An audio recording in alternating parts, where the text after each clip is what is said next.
For Creamer Media's Policy, I'm Sashni Mali. Joining me today is Richards Bay Coal Terminal Chairperson, Nosipho Siwisa-Damasane, to discuss her book, Finding the Woman Within, How to Thrive in a Male-Dominated Society. Welcome, Nosipho. Thank you very much. Now, just to start off, you are well known for your role as CEO of the Richards Bay Coal Terminal.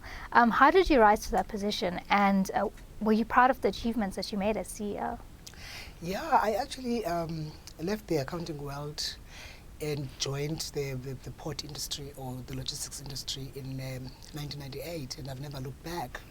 When I actually joined East London as their first port manager, was a woman. I actually then decided this is where I want to stay. I just got to enjoy logistics, and I've stuck it out for 22 years now. So I left Transnet. I went up the ranks actually at Transnet before I left them in 2012. And I've had the opportunity to actually be fully rounded in port and rail operations. And also what I enjoyed the most is working with people. Yeah, and I think that's the biggest drive in my leadership style, is to work through people and work with people. In Richards Bay Coal Terminal, when I arrived in 2012, the task I was given was exactly that as well, to turn around the business and with a key specific focus on people management. And I think we did wonders, and I'm very proud and excited about the achievements we actually made in Richards Bay over the 6 years that I was there. And one of the strategies that you made as CEO was that you went undercover and experienced the workplace alongside the employees. Just tell us a bit about that. When you get to an environment and the board tells you that the people are definitely demotivated and you will see it yourself, I didn't want to assume what was wrong with the entity. I didn't want to go and fix things that I do not know. So my feeling was that if I am on the floor with the people and hear them talk without them knowing they're talking to the CEO, I get to know the truth of what can be fixed. Yeah. So it gave us a very good a place to bounce off with a strategy, because it was more informed by what was happening on the ground and what people were experiencing. So you find that when people are raising the issues of discomfort at work and things that make them unhappy, if they're talking to you in an office, you tend to think that they are saying it because you're new or they are being fussy. But when you experience what they experience, it's something else. And I think the one example that I always quote to people is that I can never forget is I worked night shift with one lady who was driving the ship loader, and it was a rainy night. And you go through the catwalk to actually get into the ship loader hole, and there's no bathroom, there is no microwave, there's nowhere. So if you got in there for 12 hours, can you imagine, for a 12-hour shift?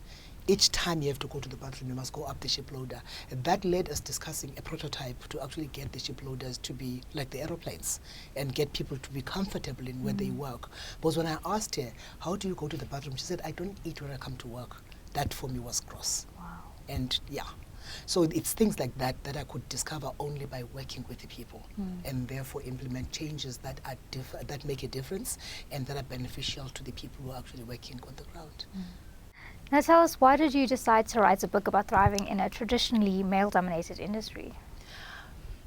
Because I think my passion is mentorship, and it's also developing others. I've done a whole lot of assisting other women, because when you're a pioneer and you tend to be in these positions as the first woman, it's not a good position to be the only one. So I always felt that there's a need to bring more women into the stable, especially in these male-dominated environments. And by encouraging women, I just felt that I don't have sufficient reach by talking to people one-on-one, and I've always had this desire to write. You know, since I was 16, my dad is also an author, so I was influenced, I think, that way. But I felt strongly that here's a time, you know, I was turning 50, so I felt here's a time for me to probably put it in writing through my memoir. Some people would learn a thing or two in their own development. So effectively, I wrote the book hoping to influence other women not to stop the fight and try to move forward in terms of making a difference and breaking the ceiling. And in 2018, at the Oil and Gas Conference, you say that is when you realized that the African continent still had a long way to go in terms of transforming gender imbalance. Just tell us when the penny dropped. I'd written the book already, because I went to the East Coast of America for 2 months, and I sat and just wrote the book. I went to also see Les Brown and John Maxwell, just for further training on mentoring and coaching. And I actually wrote the book there. Coming back to South Africa, the first event I went to, And I was just on the final stages of the manuscript. I sat in the oil and gas conference, and I realized that the only women that were at the conference were the facilitators. Otherwise, the whole strategy, the whole discussion, the whole audience was very male-dominated.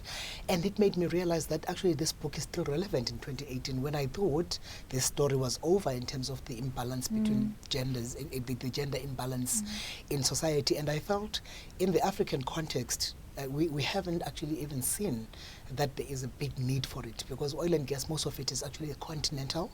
So it's discussed by the entire continent, but there was just no discussion about gender equality or any of those things, from ministers right up to the people who actually run these operations, to the people who own these entities.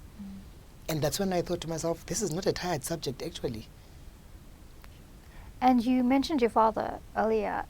You also worked with him when you were younger. Just tell us what you learned from working with him, and tell us about your resignation from his business. Actually, I learned a lot about work ethic, because my father opened this business towards retirement, and we opened at 8 o'clock in the morning. By 6 o'clock, my dad is in the office, and because he was a writer, so he went into bookshop operations, and therefore he was selling books. So yes, a lot of discipline and a lot of diligence around what you do, and just being very tenacity around people. But the one thing that he was not a good payer as an employer. So he actually happened to own shares in a petrol station as well down the road from his bookshop. So he sent me some admin work the one day there, and I was earning 100 rands a month, you know, for our holidays in his shop. So I just asked the lady at the counter, how much do you guys pay here? And she said, petrol attendants get paid very well. It's 348 rands a week, and if you work night shift, it's more. So that's when I said, do you have a vacancy? And they said, yeah, they do. So I had never resigned from anyone, but my father, knowing him, I wouldn't have just walked to him and say, I'm leaving because I'm going to work for the garage. So I submitted my first letter of resignation, and I couldn't put the reasons properly in the letter. So it was a one-liner that says, I hereby beg to resign from your employ with immediate effect. Which was his biggest joke later, because he used to write jocular letters, and he's a very light-hearted person. So it was the biggest joke of the century, that your first resignation letter to your father. And just tell us a bit about your early days at Ernst & Young, and what was it like there, and how did you fight to change the status quo? When I joined Ernst & Young, I was actually, I joined Aiken and Pitt first before independence, so I joined them after independence, after I got married. And even getting in was an amazing experience, because you couldn't just apply for these jobs and get in. So at Ernst & Young, I came in under the guise as a bookkeeper, because they were looking for a bookkeeper. And I changed the interview, because, 8 pale and male, grey suit accountants sitting around a boardroom with all these big pictures on the wall and paintings. And so they said, so Nosipho, you want to be a bookkeeper? And I answered, no, I don't want to be a bookkeeper. I want to do articles. And there was silence in the room. Then they said, you're in the wrong interview. I said, no, I don't think so. I think I'm in the interview to let you know that I've been trying to knock to get in, and it's difficult. So even if you don't have a vacancy for articles, just know that I would like to, but I don't want to be a bookkeeper. So that non-interview ended up with me being called by the principal officer, Mr. Thompson, and then eventually I got appointed on the same day as the bookkeeper. For me, at the time of doing that, I didn't know anything about the glass ceiling. The concept was not there. So I was not trying to break or prove any point. I just wanted to be in. It's only later when I reflected that maybe I've always had this cell to actually find a way to get around a problem and still get to the destination of where I want to be. And you also write that the biggest asset of an organization is its people. Why do you feel this way? Working at that fuel station with my father's, where he was a shareholder, the one thing that I learned the most immediately was the fact that it's not just education that rounds a person, because everything I know about there and about life in general, I learned from those men that I was working with in that petrol station at night, and they were all uneducated. So it just taught me something over and above the fact that I came from a background where my father was humility defined. But I do think that it helped me to work with blue-collar workers and realize that they've got so much ideas that could actually turn any entity around. So when I joined the ports, and I knew nothing about the ports, my immediate reaction was, let me wear overalls and go to the people on the ground. And that's where I learned everything that I needed to know about the industry. So for me, if you don't listen to the people on the ground, they are the ones who do the work. They are the ones who run the entity. So if you don't listen to them, you can't go far as a leader.